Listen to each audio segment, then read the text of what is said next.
Hello student, good morning. Today we will going to discuss next topic average power in RLC circuit. जैसे कि previous video में हमने average power associated with resistance की बात की थी, ऐसे ही हमारे पास average power associated with inductor होगी, average power associated with capacitor होगी। उनसे पहले हम क्या निकाल रहे हैं, average power in RLC circuit निकाल रहे हैं, क्योंकि ये कंप्लीट हमारे पास एलसीआर सर्किट का हो जाएगा। जैसे कि हमने इम्पीडेंस निकाला था एवरेज का और पर्टिकुलर अलग अलग का भी निकाला था। तो जब हम एवरेज पावर निकालेंगे ना, एलसीआर सर्किट बोल दे या आरएलसी सर्किट बोल दे, तो हमारे पास जब स्पेशल केसेस होंगे उनके अंदर जब वैल्यू पुट करेंगे तो प्योर इंडक्टर वाली भी वैल्यू आ जाएगी, प्योर कैपेसिटर की भी, और जैसे कि रेजिस्टेंस हम पढ़ भी चुके हैं। ठीक है बेटा, तो अब और वैसे भी हम अलग से भी करवाएंगे, जैसे कि मान लीजिए average power associated with capacitor, average power associated with inductor. उससे पहले हम क्या डिस्कस कर रहे हैं, एवरेज पावर इन एलसीआर सर्किट, जो काफी इंपॉर्टेंट क्वेश्चन है आपके पास ये।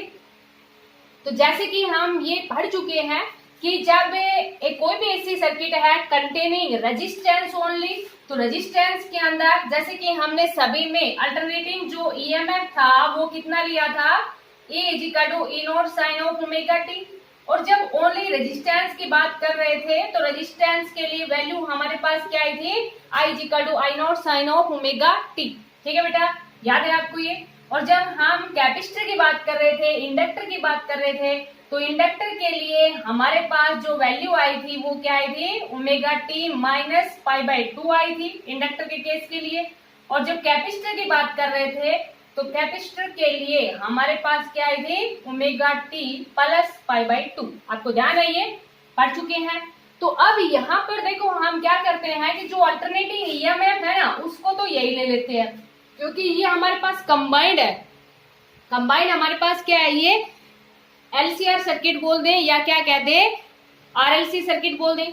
तो यहाँ देखो आप, जैसे कि हमारे पास E तो यही है सभी में, चाहे हम रेजिस्टेंस लगाएं या इंडक्टर लगाएं या कैपेसिटर लगाएं। तो E तो हमारे पास जो सोर्स है अल्टरनेटिंग ईएमएफ का, उसको तो इसी से रिप्रेजेंट किया गया है, E = E not sine of omega t. लेकिन यहाँ पर देखो हम पर्टिकुलर ये ले लेंगे कि जब आरएलसी सर्किट लेंगे, मीन्स तीनों का कॉम्बिनेशन लेंगे, तो पर्टिकुलर जो I है उसको हम क्या ले लेंगे, I = I not sine of omega t minus five, phase angle. Phi क्या हमारे पास, फेज एंगल। जब रेजिस्टेंस की बात करेंगे तो फाई हमारे पास कितना आ जाएगा, 0। जब इंडक्टर की बात करेंगे तो फाई हमारे पास कितना है, π/2। और जब कैपेसिटर की बात कर रहे हैं तो फाई हमारे पास कितना है, माइनस π/2। देखो बेटा यहाँ प्लस है ना, तो इट मीन्स ये हमारे पास माइनस π/2 होगा, क्योंकि माइनस माइनस क्या हो जाएगा, प्लस। तो जब भी हमारे पास जब लास्ट में जो रिजल्ट आएगा एवरेज पावर, तो जब हम 0 पुट करेंगे तो वही वैल्यू आ जाएगी जो कि हमारे पास average power associated with resistance थी। π/2 पुट करेंगे तो इंडक्टर वाली आ जाएगी, माइनस π/2 पुट करेंगे तो कैपेसिटर वाली आ जाएगी। ठीक है बेटा, तो यहाँ पर हम क्या लेते हैं कि जो I है उसको क्या ले रहे हैं, I not sine of omega t minus five. ठीक है बेटा, तो let the source of alternating EMF is represented by E = E not sine of omega t and the current is represented by I = I not sine of omega t minus five. समझ में आया बेटा। अब जैसे कि हमने previous video में आपको ये चीज समझा दी थी कि जो एवरेज पावर होती है, जैसे कि आपको बताया था, डीसी के लिए तो जनरली हम प्रोडक्ट ले लेते हैं, लेकिन एसी में तो चेंज होती है तो हम इंस्टेंटेनियस की फॉर्म में लेते हैं। तो ये शायद आपको समझ में आ गया होगा कि P हमने क्या ले लिया था, dw/dt, और P = कितना होता है, EI। समझ में आया बेटा। तो यहाँ देखो dw/dt = EI। E हमारे पास क्या है, E not sine of omega t, और I = कितना है, I not sine of omega t minus five. समझ में आया बेटा। थोड़ा सा मैथमेटिकली है, समझ में आ जाएगा, ज्यादा टफ नहीं है, ये बात समझ में आ गई होगी इतनी।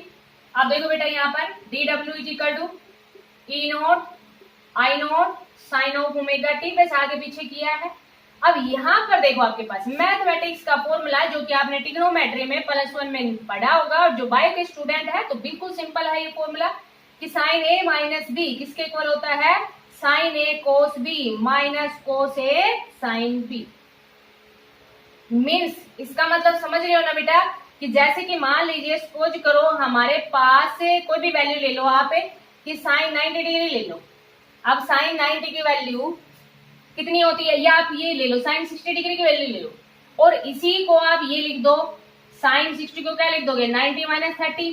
तो जब आप ये वाली वैल्यू लगाओगे ना, sine 90 cos 30 minus cos 90 sine 30, तब भी वैल्यू वही आएगी। Means left side is equal to right side. Means हम क्या लिखेंगे, साइन ए माइनस बी को क्या लिख देंगे, साइन ए कोस बी माइनस कोस ए साइन बी। शायद समझ में आ गया होगा आपको ये।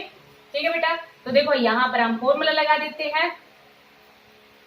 क्या फॉर्मूला लगा देंगे, साइन ए कोस बी माइनस कोस ए साइन बी, साइन ए कोस बी माइनस कोस ए साइन बी। ठीक है बेटा, और देखो यहाँ पर ये हमारे पास ई नोट आई नोट, ये साइन ऑफ ओमेगा टी था, और इसका हमने यहाँ पर फॉर्मूला लगा दिया। ठीक है बेटा, और D W is equal to, ये अभी तो यहाँ ले लेते हैं, अगली लाइन में आगे ले जाएंगे dt को, उस साइड ले जाएंगे क्योंकि हम टोटल निकालेंगे ना वैल्यू। तो देखो बेटा, E note I naught sine square omega t multiply कर दिया कोस ऑफ फाइव माइनस, देखो ई नोट आई नोट दोनों में है, थोड़ा सा समझने का है बस, ओनली मैथमेटिकली है, ध्यान से समझोगे आ जाएगा बेटा।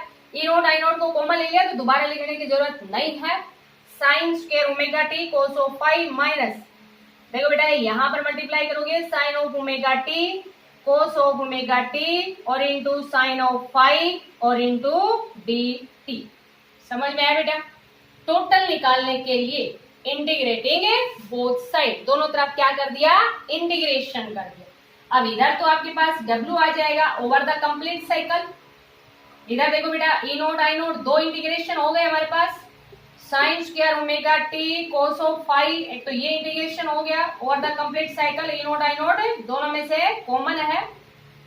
समझ में आया बेटा, क्योंकि ये डी डी दोनों के साथ मल्टीप्लाई में है, तो यहाँ पर हमारे पास दो वैल्यू है, तो एक तो ये हो गया हमारे पास इंटीग्रेशन में, एक ये हो जाएगा minus sine of omega t cos of omega t और इंटू साइन ऑफ फाइव और इंटू डी टी। शायद समझ में आ गया होगा आपको ये। ठीक है बेटा, थोड़ा सा हम रफ करते हैं, ये समझ में आ गया होगा यहां तक। ठीक है बेटा, अब आगे देखो। ठीक है बेटा, यहाँ तक तो देखो अब W is equal to E note I not, ये हमारे पास है साइन के omega t cos of five. देखो यहाँ पर इंटीग्रेशन किसका हो रहा है, साइन का हो रहा है ना, फाइव का तो इंटीग्रेशन नहीं हो रहा, क्योंकि जो चेंज हो रहा है वो टाइम चेंज हो रहा है, तो इट मीन्स कोस फाइव को हम यहाँ पर बाहर ले लेंगे।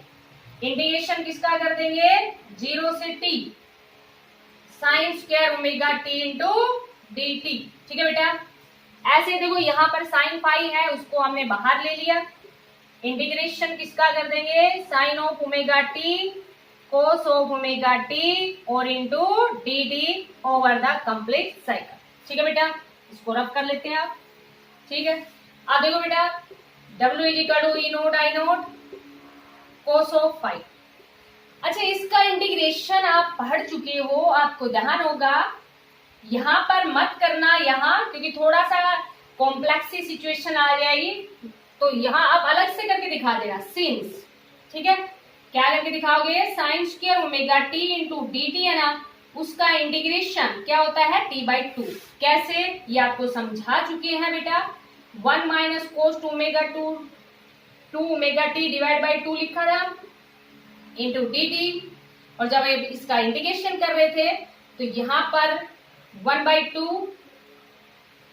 को कॉमन ले लिया, 1 इंटू डी टी और माइनस 0 से t cos of 2 omega t into D T, और ये हमारे पास किसके इक्वल आया था, 0 के इक्वल, जो कि हमने प्रीवियस वीडियो में भी आपको समझाया था। और 1 का इंटीग्रेशन आप जब करोगे तो कितना आएगा, t, तो इसका हमारे पास जो इंटीग्रेशन है वो कितना आता है, t/2। तो यहाँ पर आप बेटा वैल्यू पुट कर दोगे, और साइड में जैसे कि आपके पास काफी बड़ा पेज होता है तो साइड में आप लिखोगे सिंस, क्योंकि ये सब आप करोगे तो थोड़ा सा इस तरह की मतलब कॉम्प्लेक्स सा हो जाएगा, क्लियरली साफ नजर नहीं आएगा, तो आप इनको सिंस इस तरह से सोल्व करके दिखाना कि इसकी वैल्यू आपके पास कितनी आ गई, t/2। समझ में आया बेटा? माइनस साइन ऑफ 5, ठीक है, ये आप सिंस में कर देना साइड में, रब में नहीं करना आपको, लास्ट में नहीं, यहीं पर साइड में करना है। जैसे कि मान लीजिए बाय द वे क्वेश्चन आ गया तो आपको पेज में वहीं पर साइड में करके दिखाना है, सिंस इसकी वैल्यू इतनी होती है, ठीक है बेटा। अब यहाँ पर देखो आपके पास sine omega t into cos omega t, तो यहाँ पर हम क्या करें, 2 से मल्टीप्लाई कर ले, 2 से ही डिवाइड कर ले। अब 2 से मल्टीप्लाई करते हैं, 2 से डिवाइड करते हैं, तो फॉर्मूला आपको पता है 2 साइन ए कोस बी, क्या होता है, साइन ऑफ 2a, क्या होता है बेटा, साइन ऑफ ए 2a, और 2 से यहाँ हमने डिवाइड किया था तो यहाँ ले लेते हैं इंटू dt। समझ में आया बेटा? अब देखो इसका भी आप सिंस में कर देना, क्या आपके पास साइन ऑफ 2 ओमेगा टी, 1/2 को तो बाहर ले लोगे, into dt। Sine of 2 omega t का इंटीग्रेशन आपके पास क्या होता है, cos of 2 omega t divide by 2 omega, जो फंक्शन है आपके पास 0 से t, माइनस को भी आप बाहर ले लेना,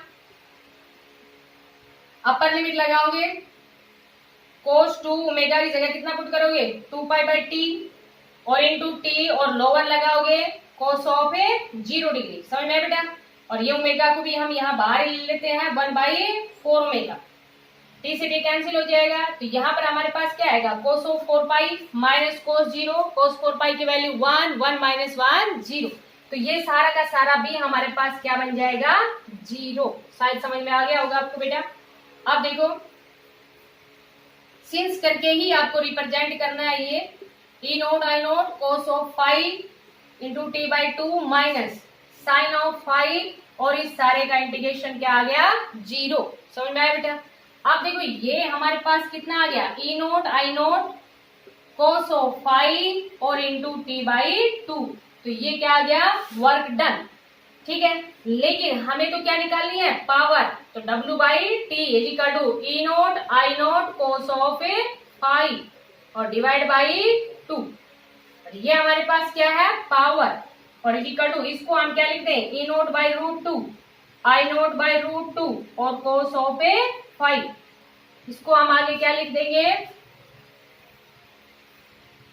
p is equal to ev iv cos of 5। जानते हो ना, e नोट बाई √2 को क्या कहते हैं, वर्चुअल वैल्यू या RMS वैल्यू, ठीक है बेटा। तो ये हमारे पास क्या आ गया, ev iv कोस ऑफ 5। अब देखो यहाँ से एक बात आपको समझ आ गई होगी कि जैसे कि अभी हमने स्टार्टिंग में आपको बताया था कि हमने क्या लिया था, i is equal to particular case के अंदर ये ले लिया था ना, तीनों की बात कर रहे थे, तब आपको बताया था कि जब रेजिस्टेंस की बात करते हैं तो 5 को 0 ले लें। तो देखो बेटा यहाँ पे जब रेजिस्टेंस की बात करेंगे तो 5 को 0 ले लेंगे, तो कोस 5 की वैल्यू कितनी होती है, 1, कोस 0 कितना होता है, 1, तो यही वैल्यू आई थी ना हमारे पास। Average power associated with resistance कितना आया था, EV/IV। और जब हम इंडक्टर की बात करेंगे ना, तो जैसे कि अभी आपको बताया था π/2 लेते हैं, और कैपेसिटर के लिए -π/2 लेते हैं, और ये भी आप जानते हैं कि cos minus theta is equal to क्या होता है, कोस ऑफ थीटा। तो जब π/2 पुट करोगे, -π/2 पुट करोगे, तो दोनों केस में हमारे पास average power associated with inductor कितनी आ जाएगी, 0। समझ में आया बेटा? तो average power associated with inductor और average power associated with capacitor, दोनों ही वैल्यू किसके इक्वल आएंगी, 0 के इक्वल आएंगी।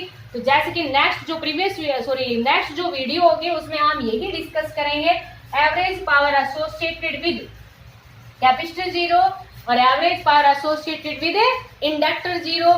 क्यों 0 होती है उसकी एक्सप्लेनेशन भी देंगे, ठीक है बेटा। तो इसको आप अच्छे से अंडरस्टैंड करना, काफी इंपोर्टेंट आपके पास ये टॉपिक है, एवरेज पावर एसोसिएटेड इन RLC सर्किट।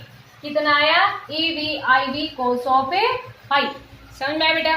तो यहाँ पर ये जो कोस 5 है इसको पावर फैक्टर भी कहते हैं, तो इसके बारे में भी आगे डिस्कस करेंगे जब इसके न्यूमेरिकल करवाएंगे तब।